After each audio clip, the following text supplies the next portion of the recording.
It's winter, and while all y'all up north are bundled up and maybe even snowbound, we here in the Lone Star State are enjoying our mild winter weather. Mind you, we'll have a few days of what we consider serious cold weather, occasionally in the 30s, and sometimes even a trace of snow. But here in the Texas Hill Country, we're frequently out in t-shirts and shorts throughout the winter. Here's what I mean. These are some photos from just a few weeks ago. Here's the Vixter and me with our dear friend Jody Hubbard and her dog, the magnificent Monty. We're standing beneath a particularly fine specimen of a Texas live oak tree at the conclusion of a recent training run.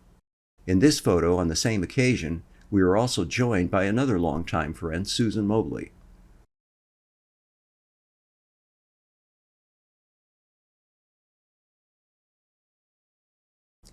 It's so nice that we can be outdoors and active throughout the year.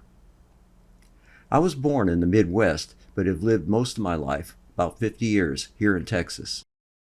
When I first came here back in 1975, I knew right away that Texas was where I wanted to stay. For one thing, I like it warm. Believe me, I don't miss the snow at all, and I have absolutely no desire to go back to Indiana or Michigan. But my movie isn't really about this. It's about how Vicki and I had so much fun with our friends spending time outdoors in this mild winter weather.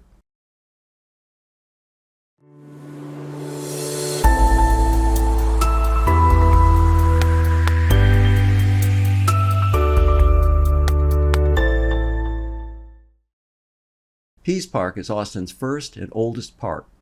It was donated to the city of Austin in 1875 by then Governor of Texas, Elijah Pease.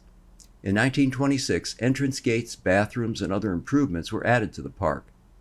In 2019, a $15 million project was begun, greatly enhancing the main park entrance along Kingsbury Street, an area of the park known as the Kingsbury Commons. This extensive remodeling was completed in 2021.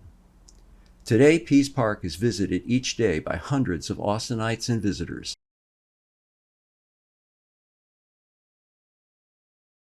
Here's a map showing our 6-mile route and out and back through Pease Park. This map shows the first part of our route. We started out from the parking area of the H-E-B Central Market grocery store at Lamar Boulevard and 38th Street and headed along 40th Street to Shoal Creek Boulevard. Then we headed down Shoal Creek Boulevard to 38th Street, where we passed the Seton Hospital in the Cider Springs area. We crossed Shoal Creek and continued to 31st Street, where we entered the north end of Pease Park. There are dramatic limestone cliffs along the trail at this point, and we paused to take photos. Then we went on, heading south in the direction of the Pease Park entrance at Kingsbury Commons. Before reaching the park entrance, we stopped along the trail to show Susan our new troll, Malin. You'll see Malin a little bit later, and I'll say more about her. Then we went the rest of the way to the entrance, where there were bathrooms and water for Monty, who always gets thirsty when he's out for a run.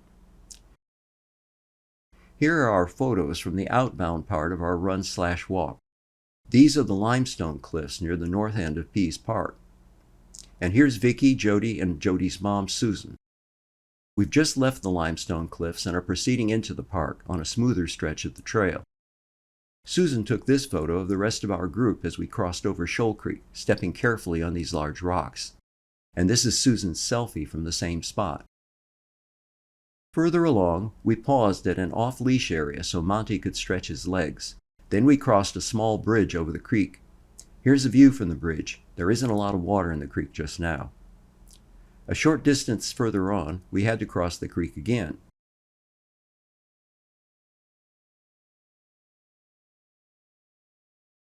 There didn't used to be a crossing here, but some years ago a mudslide following a heavy rain caused the hillside to collapse. It damaged the trail, which has never been repaired, and that's a long story. So now we have to make a detour to make up for the gap in the trail, which requires us to cross Shoal Creek. Again, there's so little water in the creek now that this is easily done without risking a soaker. As you can see, the creek is just about bone dry. This is one of the new mile markers in the park. Notice that this sign refers to Lady Bird Lake, which we used to call Town Lake. I'm fine with them naming things after Lady Bird Johnson, or Ann Richards. They both deserve it. But they should also name a few things after Molly Ivins, too. And here we are posing in front of our favorite live oak tree in Peace Park. It's come to be known as the kissing tree, though I don't know why. Over the years, Vicki and I have collected dozens of photos with numerous friends and family posing in front of this tree during each season of the year. It's a grand old tree. And this is Malin, Austin's very own troll. You can tell by looking at her that she's a friendly troll, not a mean one. She made Peace Park more popular than ever with families. Malin was created by a Danish artist named Thomas Dambo and is one of more than 100 that he's placed around the world. They are all unique and they are all benevolent. Susan had never seen Malin before, and we were all eager to give her the opportunity. A friendly couple from Puerto Rico, who were also there admiring Malin, took this group photo of us. The park entrance at Kingsbury Commons has nice clean restrooms, equipped with soap and a nice wide sink. There's also cold drinking water there, and even a Dyson-style hand dryer. One of the attractions of Peace Park is this observation sphere. You can enter the sphere and bounce on the equatorial mesh, or simply go up and have a look around. Susan decided to check out the sphere. At this point, we all decided to start heading back to Central Market. We had gone just a bit over 3 miles, so we were past the halfway point already. This map shows the return part of our run/walk. We retraced our route back to the south end of the park at 31st Street.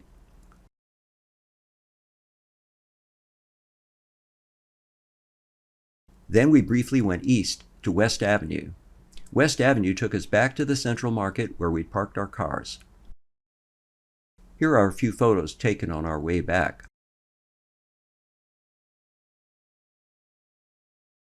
This is Spanish moss. It's something you see a lot of in Louisiana, or even down in Houston, but I've never seen it anywhere else in Austin. Here's another mature live oak tree. They can live hundreds of years. The oldest live oak tree in Austin, Treaty Oak, was 100 years old when Christopher Columbus landed in 1492. Now we've essentially finished our 6-mile jaunt.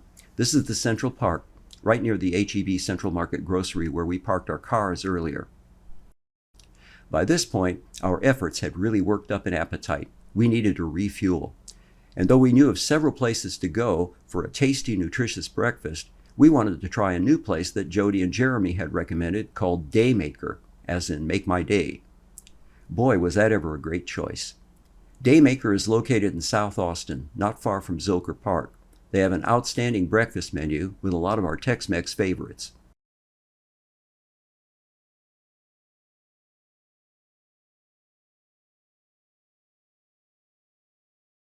After a fantastic breakfast, we went our separate ways, but it had been great fun. And there's more to look forward to. We'll all be together again in April for the Oklahoma City Half Marathon.